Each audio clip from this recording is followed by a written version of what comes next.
안녕하십니까. 알파스트리트 파트너스입니다. 2024년 6월 13일 목요일 마감 시장 보겠습니다. 코스피 지수가 0.98% 올라서 2754로 마감을 했습니다. 오늘 코스피 선물 만기일이었는데요. 외국인이 1조 5천억이나 샀습니다. 상당히 많이 매수를 했고요.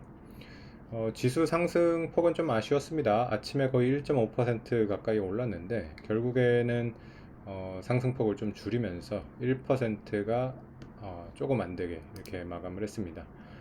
오늘 장중 고가는 2776까지 갔었는데 아쉽게 최근 고점을 넘지는 못했습니다. 최근 고점이 2779였는데요. 고점을 뚫지는 못해서 조금 아쉽습니다.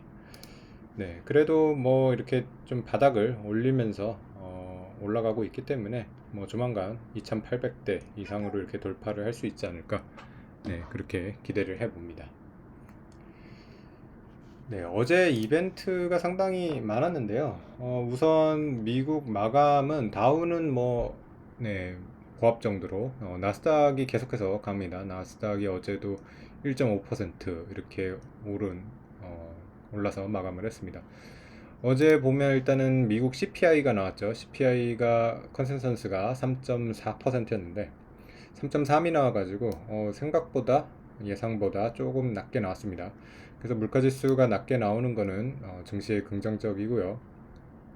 그런데 뭐 연준의 FOMC도 있었는데 연준의 반응은 뭐 그렇게 우호적이진 않았습니다. 살짝 매파적인 반응을 했고요.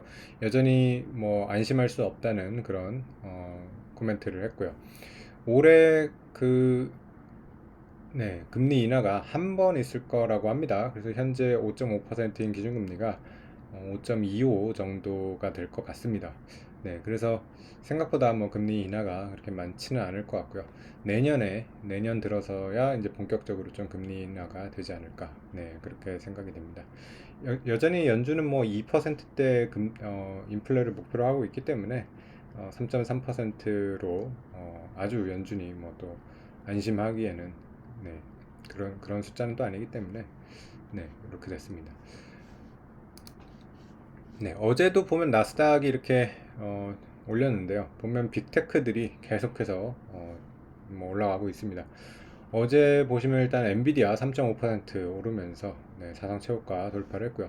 애플도 2.8% 오르면서 계속해서 또 사상 최고가 돌파를 하고 있습니다. 지금 세 회사가 정말 시총 1, 2, 3위가 아주 치열합니다. 마이크로소프트, 애플, 엔비디아. 굉장히 지금 이 세 회사가 잘 나가고 있고요. 그리고 테슬라 같은 경우도 3.8% 올랐고요. 브로드컴도 2.3%, 마이크론도 4% 오르면서 마이크론도 사상 최고가를 갔습니다. 역시 AI 반도체가 계속해서 장을 이끌고 있습니다. 특히 브로드컴 같은 경우는 뭐 장 후에 사실은 더 놀라웠는데요. 실적 발표가 있었고요. 실적 굉장히 잘 나왔고요. 그리고 브로드컴도 주식 분할을 발표를 했습니다. 지금 한 주당 가격이 너무 높아요. 뭐 1,500불 가까이 되다 보니까 주식 분할을 발표를 했고요. 엔비디아와 마찬가지로 한 주가 10주가 되겠습니다. 1대 10으로 주식 분할을 하게 되겠습니다.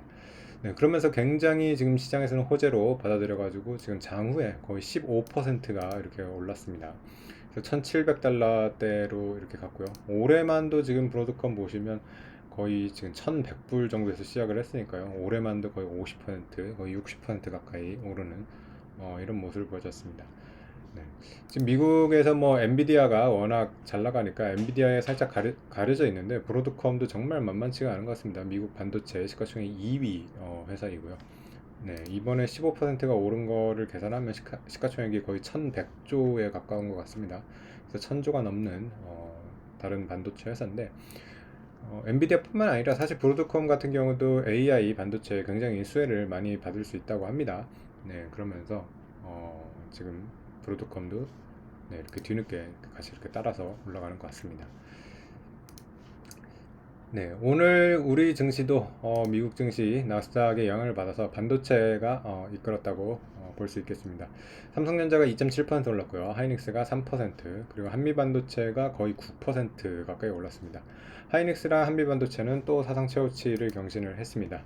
하이닉스 같은 경우는 오늘 고가가 22만 6천 원까지 갔고요. 네, 정말 최근 들어서 더 가파르게 오르고 있는 하이닉스 모습이고요. 시가총액이 이제 160조에 이제 160조를 돌파를 했습니다. 마이크론 같은 경우가 어제 사상 최고치 돌파를 해서 마이크론이 시가총액이 지금 210조 정도 되거든요. 하이닉스가 마이크론을 조금 못 따라가긴 하는데, 네, 마이크론 올라가는 거랑 비슷하게는 계속 따라가는 것 같습니다. 우리 증시가 사실은 이런 주주환원이나 이런 것들이 워낙 안 좋기 때문에 하이닉스가 지금 마이크론보다 평가를 못 받고 있는데, 사실 하이닉스 같은 경우 이제 주주환원이나 자사주 소각 같은 거를 미국식으로 한다고 하면 마이크론보다 시총이 높아질 수 있습니다. 네, 그래서 그런 변화가 있을지도 한번 좀 지켜봐야 될 것 같습니다. 네, 그리고 한미반도체인데요. 오늘 한미반도체도 네, 종가가 고가네요. 18만 9천 원에 마감을 했고요. 역시 사상 최고치 돌파를 했습니다. 이제 시총이 18조에 들어가게 됐습니다. 오늘 선물 만기 맞아가지고 이제 한미반도체 같은 경우 네, 이제 코스피 200에 또 새로 편입이 되는데, 참 근데 우리나라 지수가 문제가 있어요, 확실히. 한미반도체 같은 경우는 코스피 200에 예전에 있었습니다. 예전에 있었던 주식인데 거의 뭐 만 원대 퇴출이 됐었던 것 같은데, 다시 이렇게 거의 19만 원 가까운 가격에 코스피 200에 들어오게 되어 있습니다. 이렇게 되는 경우에는 뭐 패시브 투자자들이 굉장히 뭐 호구가 되는 거죠. 만 원에 팔고서 19만 원에 다시 사는 거니까요. 네, 그래서 확실히 우리나라 이 지수, 특히 이제 한국거래소가 이제 코스피 200 지수 이런 것들을 이제 관리를 하는데, 뭐 이런 특례 편입이라든가 이런 지수에 편입되고 편출되는 이런 것들이 너무 기계적이라서 그런 걸까요? 상당히 좀 이용을 당하고 있는 그런 생각이 듭니다. 그래서 역시 한국 시장은 패시브 투자가 지수 투자가 맞지 않는 시장이라는 것을 여실히 보여주고 있습니다. 네, 오늘은 삼성전자도 좀 올랐는데요. 2.7% 오르면서 뭐 삼성전자 워낙 약한 그런 모습을 보여줬는데, 그래도 요 며칠은 조금 따라가려는 그런 모습을 보이고 있습니다. 그래도 뭐 여전히 다른 반도체 주식에 비해서는 너무나도 그런 약한 그런 모습인 것 같습니다. 네, 그 외에 다른 주식들은 좀 하락하는 종목들이 근데 더 많았던 것 같아요. 보면 오늘 현대차 같은 경우도 장 초반에는 올랐었는데 결국에는 하락 마감을 했고요. 네, 그 셀트리온 같은 경우도 오늘 2.6% 이렇게 빠졌고요. 네, LG화학도 1.2% 이렇게 빠졌고, 금융주 같은 경우도 네, 신한지주는 1.7%, 하나금융주 1.1% 빠졌습니다. KB만 2.4% 네, 올랐네요. 네, 그리고 지주사 같은 경우도 빠졌네요. SK가 2.6%, LG가 1.9% 빠졌고요. 삼성물산도 0.8% 빠지면서 뭔가 하락 종목이 좀 더 많아 보이는 그런 장이었던 것 같습니다. 역시 뭐 우리 시장도 외국인이 지금 1조 5천억을 매수를 했는데도 전체적으로 올라가지는 않고 있어요. 거의 반도체 중심으로 이렇게 올라가는 그런 모습이고요. 이거는 뭐 미국 시장도 마찬가지긴 한데 우리 시장이 좀 더 심한 것 같습니다. 네. 네, 근데 이 반도체, AI 반도체 참 랠리가 어디까지 갈까요? 지금 뭐 너무 이렇게 많이 올라와가지고 정말 시총들이 어마어마하고, 사실 이제 가치 지표로도 상당히 비싼 수준이라고 볼 수가 있겠는데, 그만큼 지금 거의 뭐 4차 산업혁명이라고 봐야 되나요? 뭐 정말 세계를 바꿔놓을 정도의 지금 혁신이라고 이제 생각이 되다 보니까 AI의 이 세상을 변화시키는 정도가 어느 정도일지 좀 가늠이 안 되고 있습니다. 그래서 어, 그 가치를 정확하게 좀 평가를 하기도 어려운 것 같고요. 뭐 어쨌든 지금 시장은 AI 이 반도체가 이끌고 있다는 것은 뭐 부정할 수가 없는 상황인 것 같고요. 이 섹터가 꺾이지 않는 이상은 네, 주식시장은 계속해서 좀 강세를 보이지 않을까, 네, 그렇게 생각이 됩니다. 네, 오늘 시장은 여기까지 하겠습니다. 감사합니다.